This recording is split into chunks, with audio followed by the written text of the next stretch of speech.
ગીર સોમનાથ જિલ્લામાં મેઘરાજા મન મૂકીને કાચું સોનું વરસાવતા ખેડૂતોમાં આનંદ છવાયો છે।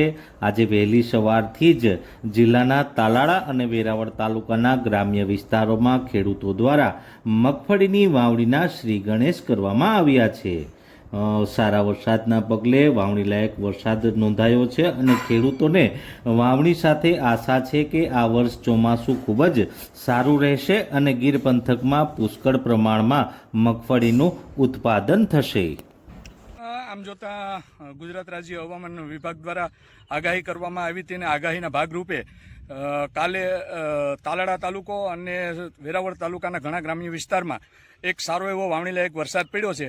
તો આજે અમારા ખેડૂત ભાઈઓએ આજે સોયાબીન અને મગફળીનું વાવેતર વાવણીની શરૂઆત કરી છે અને વાવણીના પૂર જોશમાંથી હર્ષ ખુશાલી સાથે શ્રી ગણેશ પણ કર્યા છે।